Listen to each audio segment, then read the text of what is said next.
Branch express courier private limited. Domestic international cargo. உங்கள் இல்லம் தேடி வந்து கொரியர் புக்கிங் டெலிவரி செய்து தரப்படும். டாக்டர் ஸ்ரீவர்மா ஆயுள் தரும் ஆயுர்வேதா. அறுவை சிகிச்சை இல்லா குணம், ஆயுள் கால நிவாரணம்.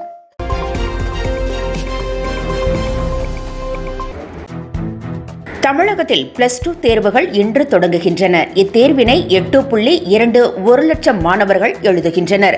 இதற்கான ஏற்பாடுகளை தமிழக பள்ளிக் கல்வித்துறை செய்திருக்கிறது. தேர்வுக்காக 3310 மையங்கள் அமைக்கப்பட்டுள்ளன. ஒழுங்கீனங்களில் ஈடுபடும் மாணவர்கள் மீது கடும் நடவடிக்கை எடுக்கப்படும் என்று எச்சரிக்கப்பட்டுள்ளது. மாணவர்கள் மற்றும் பெற்றோர்கள் தேர்வு பற்றி அறிந்து கொள்ள தகவல் மையம் அமைக்கப்பட்டுள்ளது. இந்த மையம் தேர்வு நடைபெறும் நாட்களில் காலை 8 மணி முதல் இரவு 8 மணி வரை செயல்படும்.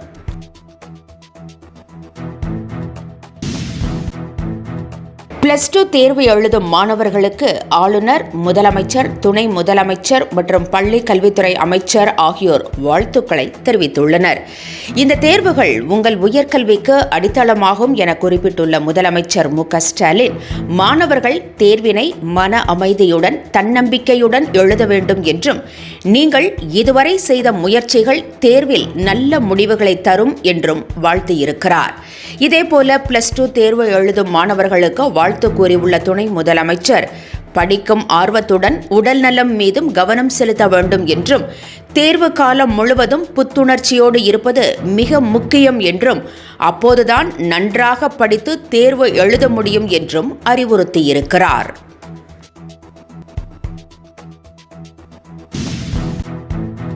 திமுக கூட்டணி உடையும் என்றும், கூட்டணியில் உள்ள கட்சிகள் 2026ஆம் ஆண்டு தேர்தலில் சிதறும் என்றும் முன்னாள் அமைச்சர் ஜெயக்குமார் தெரிவித்திருக்கிறார். இதே கருத்தை பாஜக உள்ளிட்ட எதிர்க்கட்சித் தலைவர்கள் பலரும் தெரிவித்து வருகின்றனர். இதற்கு பதிலடி கொடுத்துள்ள முதலமைச்சர் மு.க.ஸ்டாலின், நாங்கள் தமிழர்கள், சுயமரியாதை உள்ள திராவிடர்கள் என காட்டமாக தெரிவித்திருக்கிறார். தொகுதி மறுவரையறை தொடர்பாகவும் இந்தி திணிக்கப்பட மாட்டாது என்றும் பிரதமர் எழுத்துப்பூர்வமாக உறுதி தர வேண்டும் என்றும் முதலமைச்சர் வலியுறுத்தியிருக்கிறார்.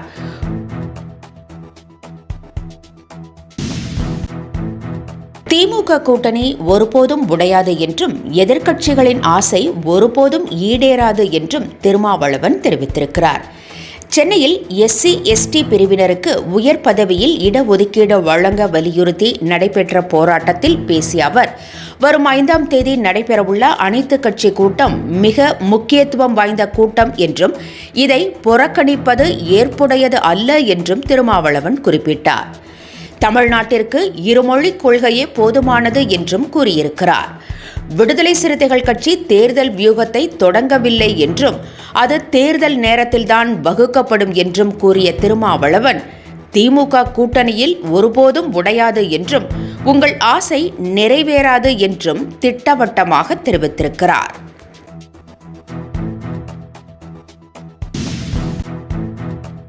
மத்திய அரசு மிரட்டினால் பயப்படுவதற்கு நாங்கள் அதிமுகவோ EPSஓ கிடையாது என துணை முதலமைச்சர் உதயநிதி ஸ்டாலின் தெரிவித்திருக்கிறார். தமிழகத்தில் இந்தியை திணித்தால் மீண்டும் மொழிப்போர் வெடிக்கும் எனவும், இந்தி திணிப்பால் பல மாநிலங்களில் தாய்மொழி அழிந்துவிட்டதாகவும் துணை முதலமைச்சர் உதயநிதி ஸ்டாலின் தெரிவித்திருக்கிறார். மத்திய அரசை கண்டித்து இன்று முதல் தொகுதிதோறும் திமுக சார்பில் பொதுக்கூட்டங்கள் நடத்தப்பட உள்ளதாகவும் உதயநிதி ஸ்டாலின் தெரிவித்தார்.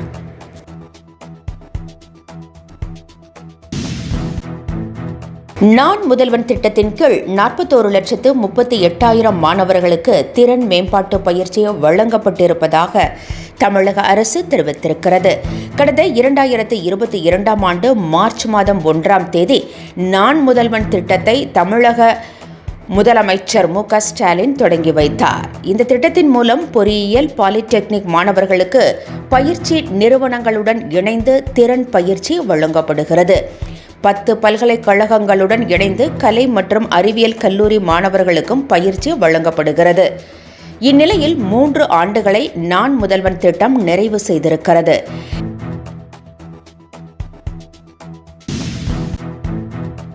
இஸ்லாமியர்கள் அச்சுறுத்தல் என காரணம் காட்டி விஜய் பாதுகாப்பு பெற்றதாக வன்னி அரசு பேசியதற்கு தமிழக வெற்றிக் கழகம் கடும் கண்டனம் தெரிவித்திருக்கிறது.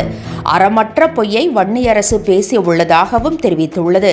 CAA சட்டத்தை எதிர்த்து இஸ்லாமியர்களுக்கு ஆதரவாக நிற்கும் விஜய் கட்சியின் பல முக்கிய பொறுப்புகளில் இஸ்லாமிய உறவுகளுக்கு முன்னுரிமை அளித்திருப்பதாகவும் அநாகரீக அரசியலை விட்டுவிட்டு நாகரீக அரசியல் பாதையில் பயணம் செய்யுங்கள் என்றும் தமிழக வெற்றிக் கழகம் சாடியுள்ளது.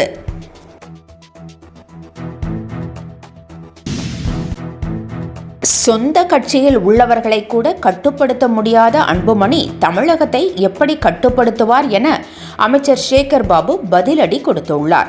காவல்துறை முறையாக செயல்படவில்லை என அன்புமணி தெரிவித்த கருத்துக்கு அவர் பதிலடி கொடுத்துள்ளார். எங்களுக்கு நீங்கள் ஒன்றும் அரசியல் கற்றுக் கொடுக்க வேண்டிய அவசியம் இல்லை என்றும் முதலில் உங்கள் கட்சியை கண்ட்ரோலில் வைத்துக் கொள்ளுங்கள் என்றும் சேகர் பாபு தெரிவித்துள்ளார்.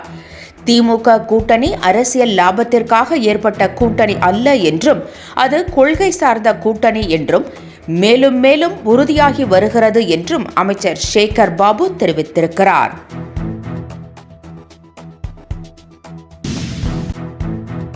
ரேஷன் அட்டைகளை இம்மாதம் 31ஆம் தேதிக்குள் EKYC செய்யாவிட்டால் அந்த அட்டைகள் ரத்து செய்யப்படும் என மத்திய அரசு எச்சரித்திருக்கிறது.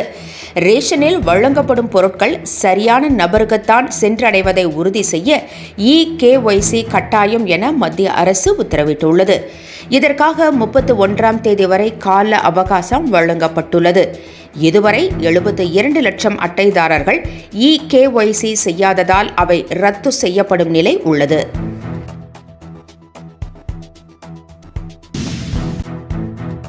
சீமான் போன்றவர்கள் தலைவராக கூடாது என்பதற்காகவே போராடி வருவதாக நடிகை விஜயலட்சுமி தெரிவித்திருக்கிறார். சீமான் தன்னை திருமணம் செய்து கொள்வதாக உறவு வைத்துக் கொண்டு ஏமாற்றியதாக நடிகை விஜயலட்சுமி அளித்த புகார் தொடர்பான விசாரணை தீவிரம் அடைந்திருக்கிறது. இது தொடர்பாக வளசரவாக்கம் போலீசார் சீமானை அழைத்து விசாரணையும் நடத்தியுள்ளனர். இந்நிலையில் விஜயலட்சுமி குறித்து மிகவும் தரக்குறைவான வார்த்தைகளை சீமான் பேசி வருகிறார். இதற்கு பதிலடி கொடுத்துள்ள விஜயலட்சுமி சீமான் போன்றவர்கள் தலைவராக கூடாது என்று தெரிவித்திருக்கிறார். சீமான் சாமானியனாக இருந்திருந்தால் தனக்கு எப்போதோ நீதி கிடைத்திருக்கும் என்றும் விஜயலட்சுமி கூறியுள்ளார்.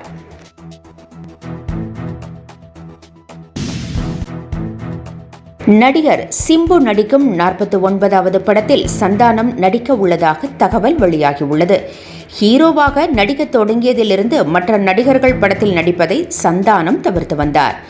இந்நிலையில் மதகஜ ராஜா திரைப்படத்தில் சந்தானம் நடித்திருந்தார். இந்த படம் மிகப்பெரிய அளவில் வெற்றி பெற்றது.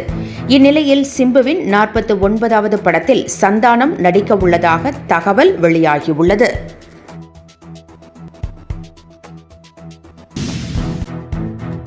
அஸ்வத் மாரிமுத்து இயக்கத்தில் பிரதீப் ரங்கநாதன் நடிப்பில் வெளியான டிராகன் திரைப்படம் 100 கோடி ரூபாய் வசூலித்திருப்பதாக தகவல் வெளியாகியுள்ளது. இந்த படம் வெளியாகி பாசிட்டிவான விமர்சனங்கள் கிடைத்தன. இந்நிலையில் படம் தொடக்கத்திலிருந்து வசூலில் சக்கை போட்டு வருகிறது. 3 நாட்களில் 50 கோடி வசூலித்திருந்த நிலையில் 9 நாட்களில் 100 கோடியை எட்டியுள்ளது. இளம் நடிகர் ஒருவரின் முதல் 2 படங்களுமே 100 கோடி ரூபாய்க்கு மேல் வசூல் செய்து சாதனை படைத்திருக்கிறது.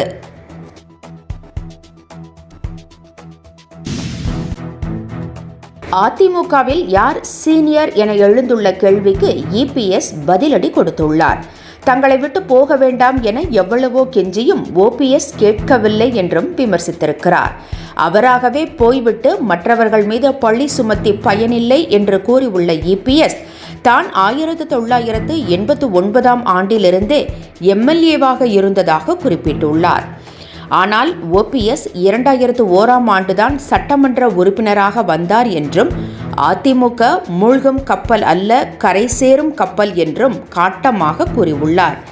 இதில் ஏறியவர்கள் கரை சேரலாம் என்றும் ஏறாதவர்கள் நடுக்கடலில் போகலாம் என்றும் பதிலடி கொடுத்துள்ளார். Branch express courier private limited domestic international cargo உங்கள் இல்லம் தேடி வந்து கொரியர் புக்கிங் டெலிவரி செய்து தரப்படும். டாக்டர் ஸ்ரீவர்மா ஆயுள் தரும் ஆயுர்வேதா அறுவை சிகிச்சை இல்லா குணம் ஆயுள் கால நிவாரணம். என்றும் உங்களுடன் மை இந்தியா. முக்கிய செய்திகளை உடனுக்குடன் தெரிந்து கொள்ள சப்ஸ்கிரைப் பண்ணுங்க, பெல் பட்டனை பிரஸ் பண்ணுங்க. என்றும் உங்களுடன் மை இந்தியா.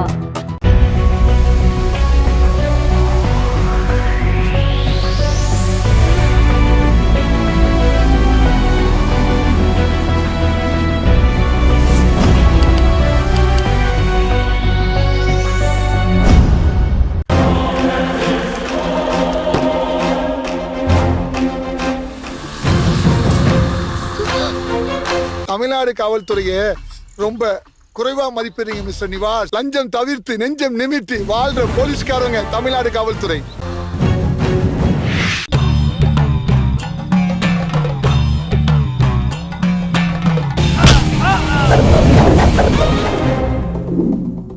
நேற்று நான் இன்று நீ திகில் கிளப்பும் அதிரடி ஆக்ஷன் திரைப்படம் OTT+இல் ஒளிபரப்பாகிக் கொண்டிருக்கிறது. காணத் தவறாதீர்கள்.